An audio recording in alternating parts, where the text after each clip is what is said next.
Bonjour ou bonsoir. Aujourd'hui, notre méditation est sur les animaux, nos compagnons, les animaux de compagnie, compagnons de route. Prenez le temps de méditer et d'observer la nature. Peut-être avez-vous, vous aussi, un animal de compagnie. Observez-le et regardez à quel point il vous donne de l'attention, de l'amour. L'animal, ce compagnon de route que j'adore depuis que je suis né, est bien plus qu'une simple créature de chair et de sang. Il est l'incarnation du vivant dans sa forme la plus pure, un être qui ne connaît ni artifice ni tromperie, qui se tient dans l'instant avec une vérité que l'homme a depuis longtemps oubliée. Il me sert de modèle, de boussole. Il est une source à laquelle je me connecte dès que j'ai besoin de ressentir le vrai dans ce monde. Quand je me retrouve démuni face à la cruauté du monde, que je me referme sur moi-même, lui, l'animal, reste ouvert à l'amour en toutes circonstances. Et nous, que faisons-nous de cette pureté?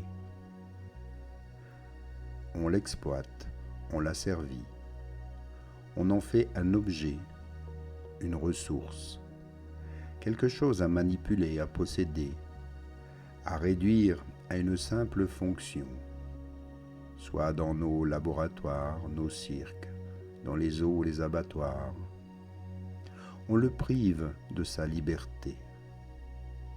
On le tue, on le dépossède de son essence, de sa spontanéité divine, qui est pourtant sacrée.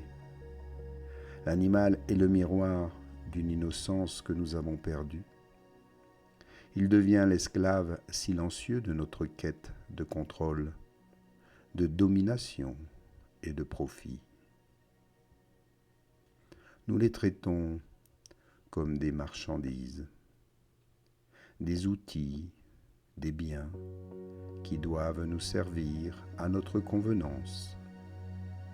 Nous oublions qu'en faisant cela, c'est nous-mêmes que nous enfermons dans cette logique destructrice.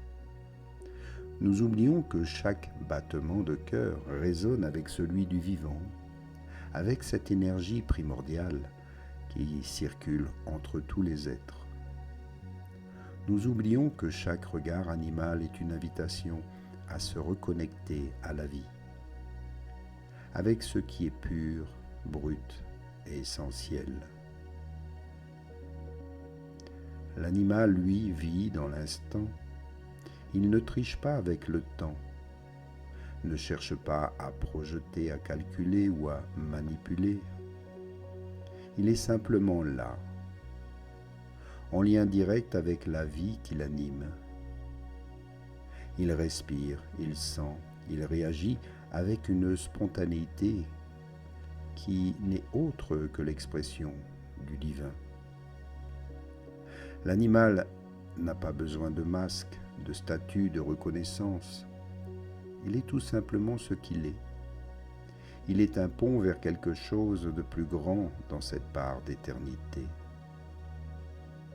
Et il nous dit que nous, humains, ce que nous avons perdu dans la course de nos désirs, de nos envies, de nos luttes incessantes dans la course à la vie, à la richesse cumulée et au pouvoir inassouvi. Au lieu de voir l'animal comme un guide vers la simplicité sacrée, nous avons décidé de l'asservir sans relever ses qualités, son essence divine, pour mieux servir nos intérêts. L'animal qui devrait pourtant nous enseigner l'humilité, la patience, l'écoute du vivant, l'amour, est devenu la victime de nos ambitions aveugles. Nous avons fait de lui un reflet de notre propre esclavage. Nous l'avons enchaîné comme nous. Nous enchaînons aussi à nos propres illusions. Des illusions de grandeur, de supériorité. Mais dans les yeux de l'animal, dans son souffle, dans son silence, il y a toujours ce rappel. La vie n'est pas une question de pouvoir ou de possession. Elle est une danse avec l'instant. Et dans cette danse, l'animal nous dépasse. Il est plus proche du divin. Ce divin que nous cherchons dans les voies tortueuses et compliquées. L'animal, lui, il vit de ce lien dans chacun de ses gestes, chaque mouvement, chaque souffle. Il est simplement ce qu'il est dans cette simplicité. Il touche à une dimension sacrée que nous avons oubliée. Peut-être est-il temps d'écouter, d'apprendre à nouveau de nos compagnons animaux, de ne pas voir en eux des ressources, mais des maîtres, des gardiens d'une sagesse que nous avons trop longtemps méprisée. Car en fin de compte, leur pureté, leur capacité à être pleinement vivants est ce qui nous manque le plus. C'est en les respectant, en les honorant, en les aimant, que nous pourrions nous aussi retrouver notre chemin vers le divin. Nous sommes ici conviés à célébrer ces êtres qui illuminent nos foyers. Les animaux de compagnie, ces porteurs d'amour inconditionnel dont la présence apaise et élève. Loin d'être de simples créatures, ils sont des émissaires de la source, des âmes stellaires unies à nous dans une quête d'unité. À travers leur humilité, ils nous rappellent la beauté d'un cœur ouvert, guidant l'humanité vers une conscience d'amour et d'harmonie. Ces compagnons ne croisent pas notre chemin par hasard. Venus des confins stellaires, souvent des systèmes les plus lointains, ils incarnent une lumière divine façonnée dans les prismes éternels de la création. Leur rôle est une offrande, apaiser nos âmes, alléger nos fardeaux et amplifier notre joie. Leur regard empreint d'une sagesse ancienne nous enseigne l'amour sans attente, une leçon d'humilité et d'unité reliant toute vie. En leur présence, nous touchons l'essence de la source, un éclat d'éternité qui transcende les formes. Chaque animal, par sa nature unique, tisse un lien précieux avec nous. Ils sont des gardiens de notre équilibre, des reflets de notre cœur, nous soutenant dans les moments de peine comme dans ceux de bonheur. Leur affection pure, offerte sans condition, est un baume pour l'âme, une invitation à vivre avec gratitude. Ils ne jugent pas, mais accompagnent, créant des ponts d'amour là où les divisions s'élèvent. Leur présence est un acte d'amour, une co-création divine pour élever notre conscience collective. Et au-delà des apparences, ces êtres ne sont pas de simples animaux. Comme l'a partagé certains anges et archanges, ils sont des consciences multidimensionnelles portant des lignes stellaires, parfois plus sages que bien des humains. Les félins, les dauphins, les lions, chacun reflète une essence sacrée. Un éclat, une joie, et jouant un rôle dans l'évolution de ce monde. Ils sont nos égaux dans la grande fraternité cosmique.